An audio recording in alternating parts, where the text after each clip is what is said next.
What is good, everybody? Juliana Page here, and I want to talk about leadership, really, but it's this concept. I believe that we're in a culture where people want to be influential, they want to be seen, they want to be known, they want to be sought after, they want to be in demand, and all of that's nice. All of that is wonderful. There's nothing wrong with that.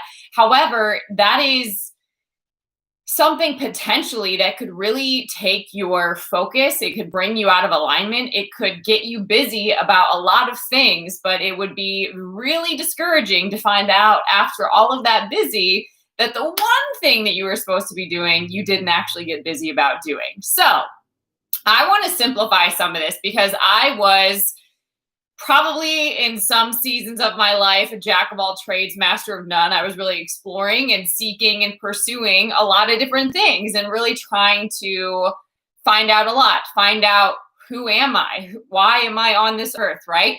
What am I called to? What is my purpose? Where am I gifted, right? And where can I be of service? Like there were so many questions and I just kept pursuing answers, and that is beautiful. However, you could spend your whole life doing that. So I wanted to simplify a couple of concepts and thoughts, and hopefully this will bless you and bring some simplicity and direction and maybe even order to your life too.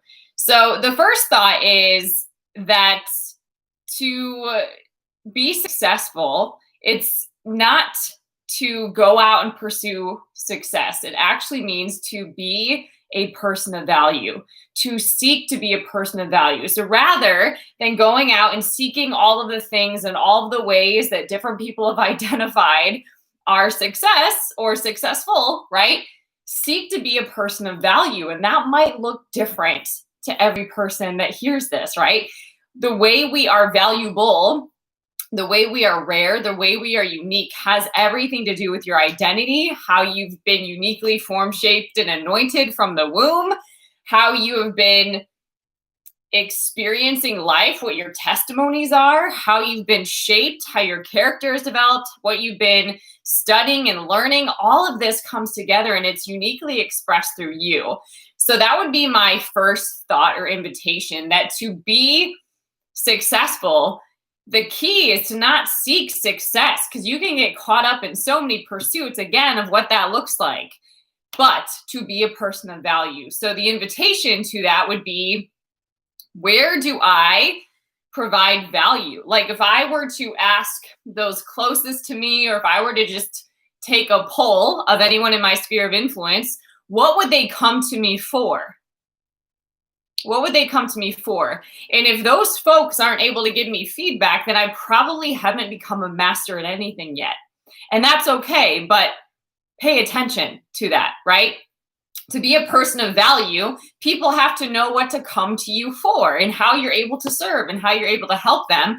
And that needs to be communicated. And a lot of times that comes from discipline, self-control, consistency, the way you model your life and how you show up in a way that people can see and know, oh yeah, that person's really great at this. This is how I'm going to get better in this area. Or I'm going to refer this person to this person because that person can really help them. You want to make sure that you're communicating how you're valuable, but that you're demonstrating that consistently every day. So that would be my first thought. Second thought is that vision actually adds simplicity to your life. So really writing the vision for your life, this is Habakkuk, right? Writing the vision and making it plain. That is so, so important because, right, without vision, the people perish. But there's more to that. Vision actually simplifies your life. You can make decisions so much easier by just asking, does this align with my vision or not? If the answer is no, these people can't walk with me. If the answer is no, I'm not going to spend my time there. If the answer is no, I'm not going to invest in that. If the answer is no, I'm not going to ruminate over it. I'm just going to keep it moving, because all of those no's mean that all of these other yeses are going to open up to me. But that's power. That's leadership, being able to make decisions that align with that vision every day. And it makes it simple because no longer is there that confusion. It's just let your yes be yes and let your no be no. So that would be my second encouragement, that you really write the vision and make it plain so that you're not kind of out there. Now, that's not to say that you can't master a few things. However, it's so, so important to make sure that you're mastering what's in alignment with your vision. So start with the vision. Another thought would be that you become a leader when you find what you're here to master. You become a leader when you find what you're here to master. So I know in my own life story, I had a lot of trauma, a lot of setbacks, a lot of heartbreak, a lot of inconsistencies from a very young age that I saw.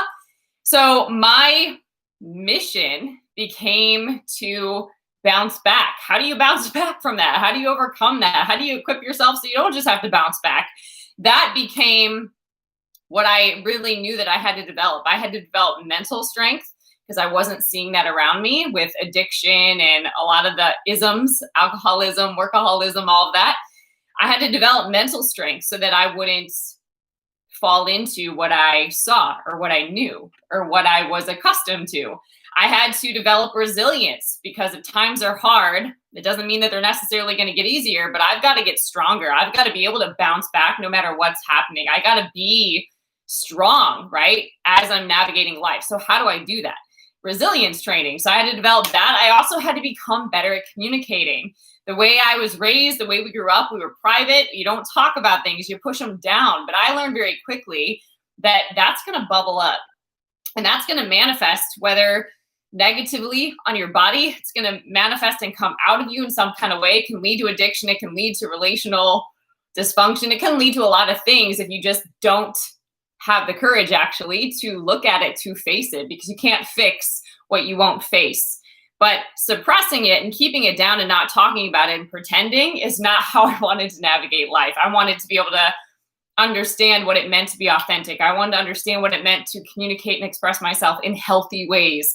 I wanted to understand how to really express who I am in the world so that I'm keeping healthy boundaries, that I'm maintaining deal breakers, that I'm walking intentionally one day at a time and one moment at a time. And that requires a lot of self-work, a lot of self-awareness, a lot of self-reflection. And really, to me, how it shifted was my spiritual core. I didn't really know who I was. I didn't really know why I was here. And I didn't really know where I was going until that piece locked into place. So that would be my encouragement too, is really decide what it is that you're here to master. Self-mastery is my jam. Not because it's fun, although I've made it fun, and it can be fun, but it's the most challenging work. But I also know that you are your greatest investment. You investing in you, specifically for me with my relationship with God. God is the best part of me. So spending time with God, understanding God's word, applying that word to my life, releasing heaven on earth, all of those things are why I'm here, but I have to master myself because myself isn't always going to want to agree with my spirit, right? The spirit is willing, but the flesh is weak. So my call, my mission is to get that stuff together and to help people do the same so that they really can walk out their purpose. They really can be strong and stand firm in their identity. They really can establish a new legacy and really impact those around them without imposing or forcing or controlling or manipulating and just, passing on unhealthy habits, patterns, generational curses, all that stuff. So those would be my 3 recommendations when it comes to seeking success. It really is an inner game. Outer game comes, right? But it really is an inner game. So if you want success, don't seek to be successful because you already put yourself in a position of being misaligned, out of alignment. So seek to be a person of value and understand what really makes you rare, what really makes you valuable. What do people come to you for? Or what do you know in your spirit that they are supposed to come to you for? And start putting in the effort so that that's communicated in how you live. Okay?